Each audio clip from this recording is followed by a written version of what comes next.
제가 초등학교 시절에 서울의 교육청에서 개최한 어린이 미술대회에 참가한 적이 있어요. 무려 우리 학교 대표로 나갔습니다. 그래서 제 기억에 서울 성내동에 있는 한 초등학교에 지하철을 타고 가서 대회를 했던 것 같은데, 저마다 학교를 대표해서 나온 아이들이 한 반에 모여서 그림을 그리기 시작하는 거예요. 그런데 저는 그림을 그리기 전부터 바짝 주눅이 들었어요.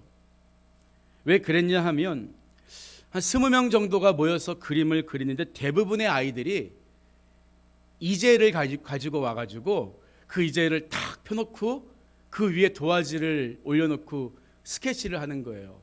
저처럼 그냥 대충 책상 위에다가 받은 도화지를 올려놓고 그리는 아이는 몇이 안 됐습니다. 그때 그림을 그리는 중간에 심사위원들이 들어와서 한번 그림을 쭉 보고 그림을 거의 다 마무리 지을 쯤에 와서 순위를 정했던 것 같아요. 그날 심사를 다 했거든요. 그런데 제가 우수상을 탔어요. 그러니까 저보다 잘 그린 사람이 한 명밖에 없었다는 거죠. 그 자리에서 상장과 상품을 받는데 저는 그 상장을 받으면서도 실망한 표정으로 주섬주섬 그 장비를 챙기는 친구들의 이젤만 눈에 들어오는 거예요. 그러니까 그 친구들은 상을 받는 제가 부러웠을지 몰라도 저는 정작 상을 받으면서도 뭐만 보여요? 이젤. 나도 저거 하나 있으면 참 좋겠다. 그런 생각만 들었다는 거죠. 여러분, 어른이 되었다고 해서 달라졌을까요? 그렇지가 않아요. 가만히 보면 사람들이 행복하지 않은 이유는 되게 간단합니다. 자기가 이뤄낸 것, 자기가 가지고 있는 것보다 가지고 싶은데 갖지 못한 것, 이것만 바라보고 살면 절대 행복할 수 없고 감사할 수도 없습니다. 여러분은 뭐가 제일 눈에 들어오나요? 혹시 세상의 물질과 사람들의 평가가 행복의 절대 조건은 아닙니까? 그런데 성경은 만일 그리스도 안에서 우리가 바라는 것이 다만 이 세상의 삶뿐이면 모든 사람 가운데 우리가 더욱 불쌍한 자이니라, 이렇게 말해주고 있다고요.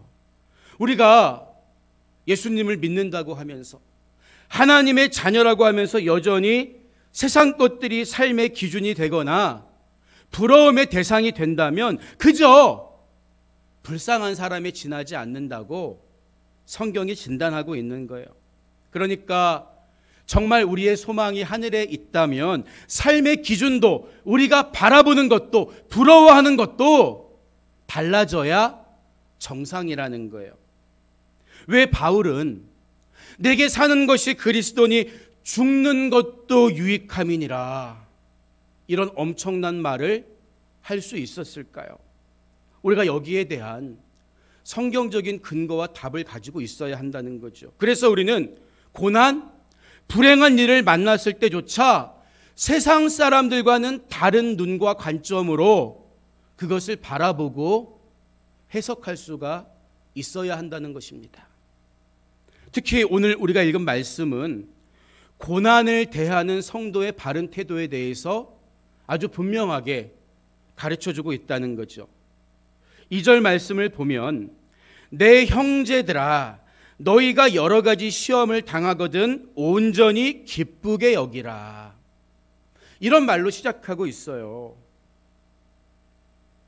사실 우리가 보통 시험을 만나면 너무 두려워하지는 마라, 또는 시험을 만나면 편안하게 대처해라, 이 정도 이야기하는 것은 그래도 이해가 되는데요. 시험을 당하거든 오히려 온전히 기쁘게 여기라, 기뻐하라는 거예요. 감당하기 힘든 요구 아닙니까? 만약에 시험이라는 말을 어떤 어려움이나 금전적 궁핍이나 질병처럼 불편하고 힘든 고난만으로 생각한다면 사실 이것은 기뻐할 일이 아니라 슬퍼할 일이 맞는 거죠. 그렇기 때문에 우리는 본문에서 먼저 시험이 무엇을 가리키고 있는가에 대해서 짚고 넘어갈 필요가 있어요. 오늘 본문 말씀에서 시험이란 단어로 번역된 페이라스모스라는 헬라어는 여러 가지 뜻이 있어요. 먼저 테스트하다. 이것은 우리가 어떤 자격을 얻기 위해서 치르는 말 그대로 시험을 의미하죠. 그런가 하면 우리 삶에 찾아오는 정신적으로나 육체적으로 힘든 시련, 고난, 트라이얼을 의미하기도 합니다. 그런가 하면 마귀가 고의로 우리를 넘어뜨리기 위해서 미혹하는 템테이션, 영어 단어로 번역하면 여러 가지 뜻이 있다는 것을 알 수 있어요. 따라서 그것이 테스트든 또는 트라이얼, 고난이든 아니면 마귀가 나를 넘어뜨리기 위해 주는 미혹, 템테이션이든 본문이 말하는 시험이란 어떤 의미예요? 결국 우리 신앙이 성장하기 위해서 반드시 지나가야 하는 하나의 과정을 의미하고 있다는 거죠. 여러분, 사실 우리 인생에 많은 고난이 찾아와요. 많은 시험이 찾아옵니다. 그런데 내가 지금 겪고 있는 이 시험이 신앙의 성장을 위한 성장통인지 아니면 내가 지은 죄의 결과인지 나의 잘못된 선택으로 찾아온 어려움인지 모를 때가 있다고요. 무슨 말이냐 하면 살면서 어려움을 겪는다고 해서 그게 모두 다 하나님이 나를 시험하기 위해서 주는 고난이 아니라는 거예요. 오히려 그보다 많은 경우에 죄송해요. 똑바로 못 살아서 내가 감당해야 하는 어려움이 얼마나 많이 있습니까? 그러나 그럼에도 불구하고 분명한 사실이 한 가지가 있는데요. 어떤 고난일지라도 어떤 원인에 근거한 고난일지라도 내가 그 속에서 하나님을 만나고 내가 그 속에서 더 하나님을 굳게 붙잡게 된다면 그것은 분명히 나의 신앙이 성장하는 도구가 될 수 있다는 거예요. 왜 그렇습니까? 하나님은 악도 선용하시고 모든 것이 합력하여 선을 이루도록 부지런히 일하시는 분이시기 때문이에요. 그러니까 시험을 기쁘게 여기라는 말의 의미가 뭐겠어요? 내 삶에 고난이 찾아왔을 때, 어려움이 찾아왔을 때 이게 하나님이 준 거야? 내 잘못이야? 내 죄 때문이야?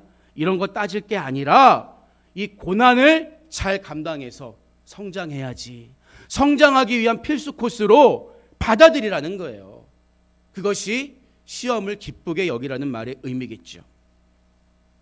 지금은 대학 입시를 준비하는 수험생이 예전에 비해 많이 줄었어요. 반토막 이상 났죠. 아마 제 기억에 돼지띠였던 우리 둘째 누님이 대입 학력고사를 치를 때 수험생이 제일 많았던 것 같아요. 그런데 뭐 저 때나 그때나 몇천 명 차이예요. 별로 차이가 없는데 지금은 반절 이상 뚝 떨어졌어요. 예전에 대학 입시 시험을 치르는 날에 항상 단골 뉴스로 나오는 기사가 뭐예요? 지각한 수험생을 경찰차에 태워서 또는 오토바이에 태워서 시험장까지 데려다 주는 거예요. 그러면 가까스로 시험을 볼 수 있게 된 학생이 얼마나 기쁜지 한박 웃음을 지으면서 감사합니다. 감사합니다. 시험 보게 해줬다고. 그렇게 들어갔던 장면들 아마 여러분 뇌리 속에 다 남아있을 거예요. 여러분 보세요. 시험을 못 보면 1년을 또 고생해야 되는데 시험을 볼 수 있다는 자체가 얼마나 기쁩니까? 왜요? 시험을 봐야 점수를 딸 수 있고 점수를 따야 대학에 진학할 수 있기 때문이에요. 마찬가지라는 거죠. 우리가 영적 성장을 이루기 위해서 하나님과 더 친밀한 관계에 이르기 위해서도 테스트 과정이 필요하다는 거예요. 성경을 보면 이스라엘 백성들이 불과 보름이면 갈 수 있는 가나안 땅을 40년을 지나서 들어가게 돼요. 이 사실에 대해서 모세가 신명기 8장 2절에서 뭐라고 말합니까? 내 하나님 여호와께서 이 40년 동안에 내게 광야길을 걷게 하신 것을 기억하라. 그 이유는 너를 낮추시며 너를 시험하사 내 마음이 어떠한지 그 명령을 지키는지 지키지 않는지 알려 하심이라. 이렇게 회고하고 있다고요. 경우에 따라서는 어떤 사람에게는 그 시험 기간이 40년이 걸릴 수도 있는 거예요. 그러나 그것은 절대 헛된 시간이 아니라고요. 이처럼 하나님께서 당신의 백성들이 여러 가지 시험을 당하도록 허락하시는 데에는 분명한 이유와 목적이 있다. 성장시키기 위함이다. 그러니까 시험을 만나면 이 시험을 치르고 나면 고등학생이 대학생이 되는 것처럼, 대학생이 대학원생이 되는 것처럼 무언가 나에게 영적인 유익이 있구나. 이것을 기억하라는 거예요. 그런데 어떤 분들은 시험을 당하면 주눅이 들어요. 왜 그렇습니까? 사람들은요, 남을 판단하길 좋아해요. 욥의 친구들처럼. 그러니까 누군가 시험이 많이 찾아오면 죄 지은 게 아닌가, 이 생각부터 하니까 정작 시험 받는 사람이 주눅이 드는 거예요. 여러분, 그러나 모든 시험이 다 죄로 인한 결과입니까? 그렇지 않다고요. 오히려 욥은 왜 시험 받았어요? 흔들리지 않는 믿음을 가진 믿음의 소유자였기 때문에 시험 받을 수도 있다는 거예요. 또 무려 40일 동안 금식하며 기도하신 예수님도 마귀에게 시험을 받으셨다고요. 그러니까 시험 당할 때 제일 먼저 시험 받는 사람이 가져야 할 태도가 뭐예요? 주눅 들지 않는 거예요. 믿음이 좋은 사람도 얼마든지 고난 받을 수가 있기 때문이에요. 여러분은 주변에 그런 고난과 어려움 당한 사람이 있으면 판단하려고 하지 마시고 기도해 줘야 맞는 거예요. 격투기 선수로 활약하다가 지금은 방송인이 된 김동현이라는 연예인, 여러분 다 아시죠? 그런데 그 김동현 씨가 말하기를 선수 시절을 회상해 보면 시합하기 전에 서로 눈싸움을 하잖아요. 그러면 그때 이미 누가 이길지 안다는 거예요. 눈싸움을 딱 한번 하면. 우리가 시험을 이겨낼 수 있는 첫 번째 단계는 시험 앞에 지레 겁먹고 눈도 못 마주치고 뒷걸음치는 게 아니라 시험을 통과할 때 반드시 하나님의 상급이 있다는 것을 바라보고 영적인 성장이 있다는 것을 믿고 담대히 맞서는 거예요. 그러니까 시험을 만났을 때 오히려 기뻐하는 것은 나를 넘어뜨리려는 마귀를 오히려 떨게 하는 가장 강력한 무기가 되는 거예요. 여러분도 어떤 고난과 어떤 시험이 찾아와도 마귀를 움츠러뜨리게 할 수 있는 기쁨의 소유자가 되기를 주님의 이름으로 축복합니다. 그래서 기뻐하라고 하는 거예요. 이어지는 3절을 보니까 이는 너희 믿음의 시련이 인내를 만들어내는 줄 너희가 알미라. 이렇게 하고 이야기하고 있잖아요. 우리에게 찾아오는 시험은 인내를 만들어내는 재료가 되기 때문에 마땅히 기뻐하라는 말이겠죠. 그런데 어떤 분들은 고난을 기뻐해야 하는 이유가 겨우 인내하는 힘을 갖기 위해서인가? 갸우뚱할 수가 있겠죠.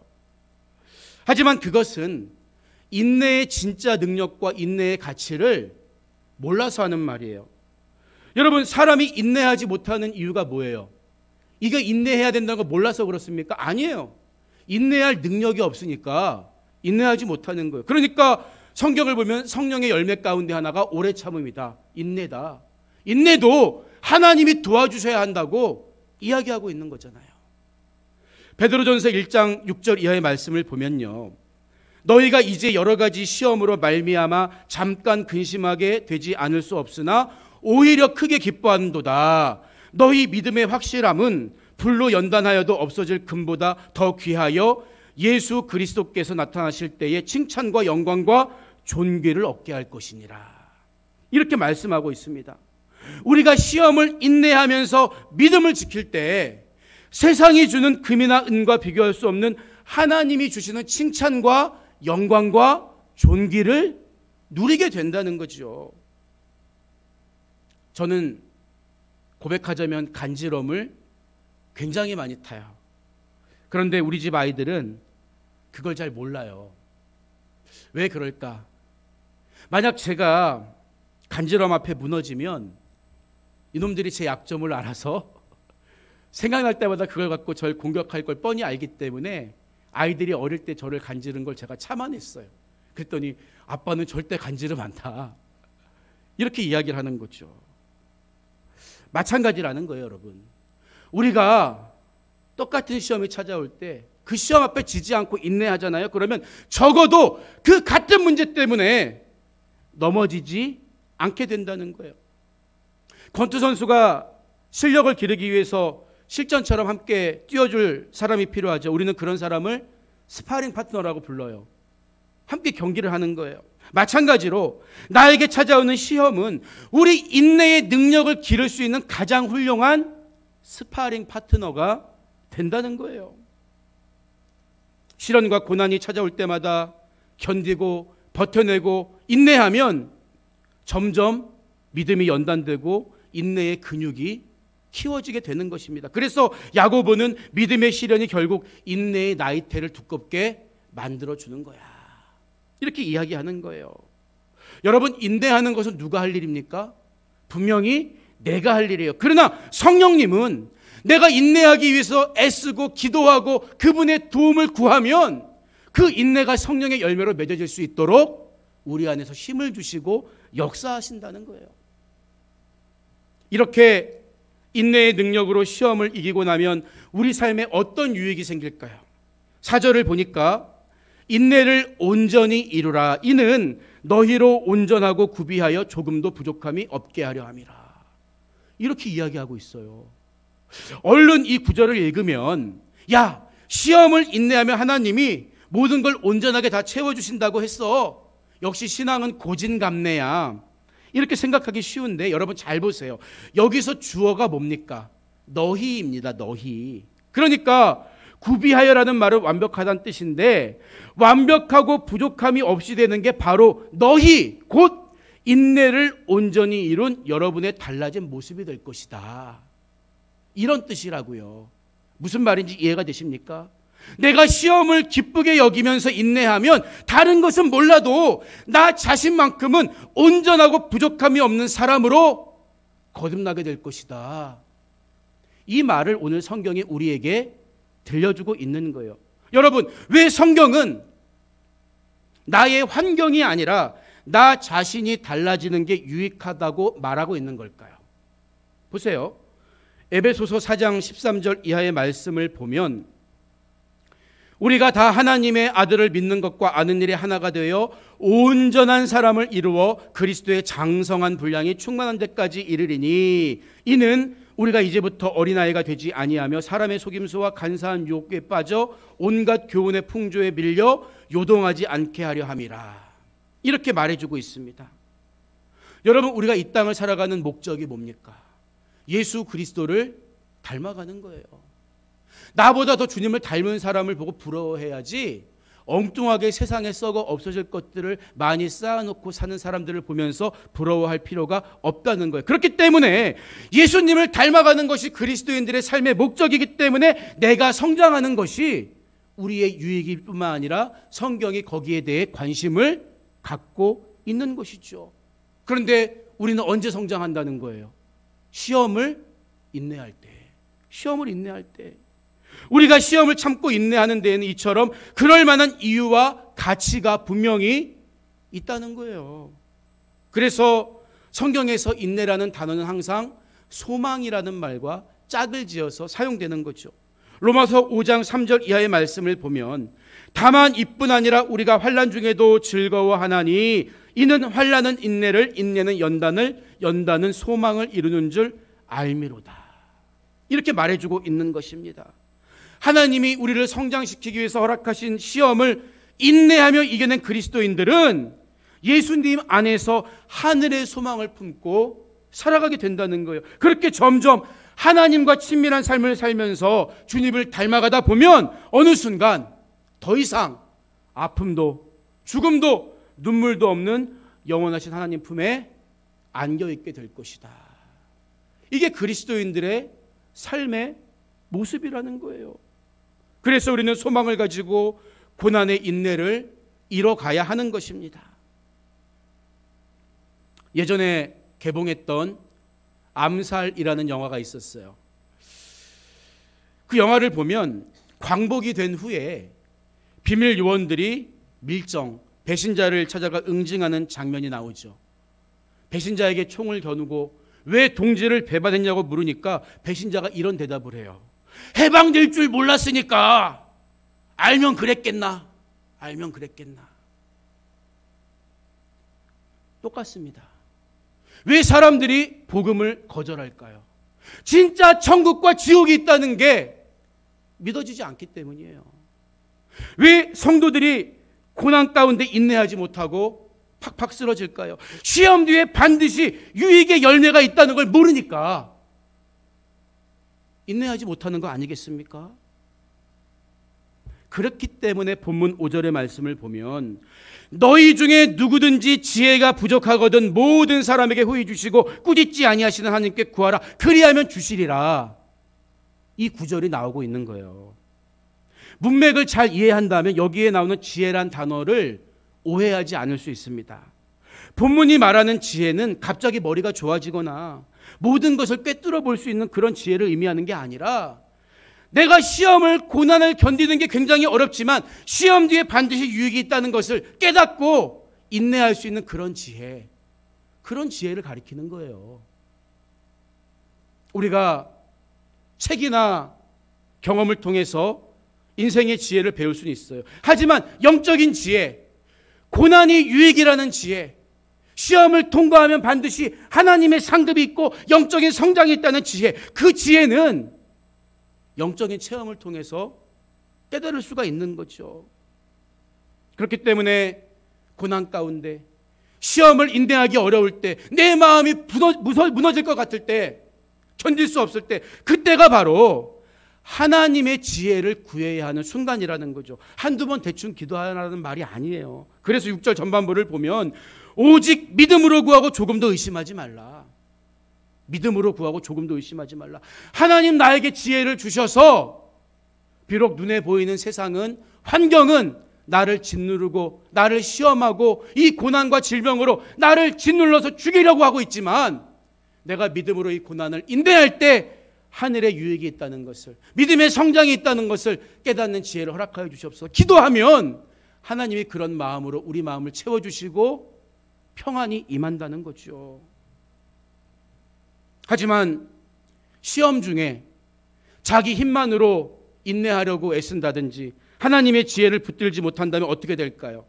이어지는 말씀을 보니까 의심하는 자는 마치 바람에 밀려 요동하는 바다 물결 같으니 이런 사람은 무엇이든지 주께 얻기를 생각하지 말라. 두 마음을 품어 모든 일에 정함이 없는 자로다. 이렇게 경고하고 있는 거예요.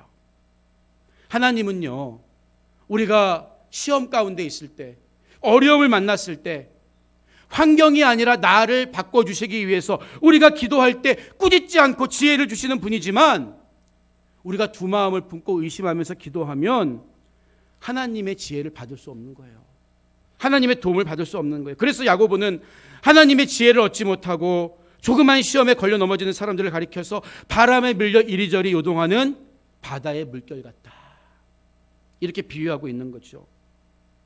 여러분, 고난 가운데 인내하는 것은 하나님이 대신 해주시지 않습니다. 그러나 우리가 그것을 이길 수 있도록 도와달라고, 지혜를 달라고 믿음으로 구하면 시험 가운데 이길 수 있는 힘을 하나님이 공급해 주신다고요. 그래서 히브리서 2장 18절을 보면 그가 시험을 받아 고난을 당하셨은즉 시험 받는 자들을 능히 도우실 수 있느니라. 예수님이 인간의 몸으로 오셔서 인간이 당할 수 있는 가장 극한 십자가라는 고난도 겪으셨기 때문에, 사랑하는 사람들에게 배신도 당해보셨기 때문에 우리가 시험 받을 때에 그 주님을 붙들고 기도하면 도우실 수 있다고 성경은 약속하고 있는 거예요. 우리는 시험 가운데 하나님이 나를 버리신 거 아니야? 포기하신 거 아니야?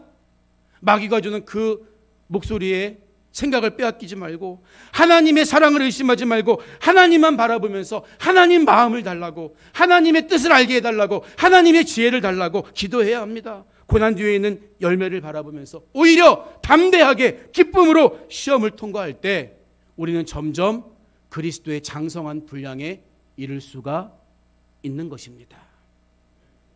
오늘 말씀을 마무리합니다. 지난 20세기 중국의 그리스도인들은 엄청난 핍박을 받았어요. 문화대혁명 때 셀 수 없는 그리스도인들이 죽임을 당해야 했고 지금도 핍박받고 있죠. 한 번은 네덜란드 출신의 복음전도자 코리 텐붐 여사가 당시 고난받고 있던 중국 교회 지도자들을 만난 적이 있어요. 그 자리에서 중국의 목사님들이 코리 여사에게 이런 말을 했다고 하죠. 여사님, 왜 중국의 많은 그리스도인들이 핍박 앞에 변절하고 세상으로 돌아갔는지 아세요? 그것은 예전에 온 선교사님들이 성도는 환난을 통과해야 한다고 가르쳐 주신 적이 한 번도 없었기 때문입니다. 여러분, 어쩌면 오늘날 한국 땅에 있는 우리 그리스도인들이 고난을 피하고 싶어하는 이유 역시 우리들 또한 번영의 신학, 영광의 복음만 듣기 좋아했을 뿐 주님처럼 십자가를 지고 그 뒤를 따르라는 고난의 복음은 외면해 왔기 때문은 아닐까요? 그러나 예수님도 부활의 영광을 받으시기 전에 십자가의 고난을 통과하셨습니다. 오늘 저와 여러분에게 주신 말씀처럼 모든 성도는 시험을 통과할 때 성장하고 고난을 인내할 때 영광스러운 천국에 이를 수가 있는 거예요. 그 길에서 서로를 위해 격려하고 중보자가 되어주라고 하나님은 우리를 공동체로 불러주신 것입니다. 함께 그리스도의 장성한 분량에 이르도록 힘써주고 기도해주고 끌어주면서 모두가 그리스도의 장성한 분량에 이를 수 있는 사랑스러운 안산사랑체 공동체 여러분 모두가 되시기를 주님의 이름으로 축복합니다.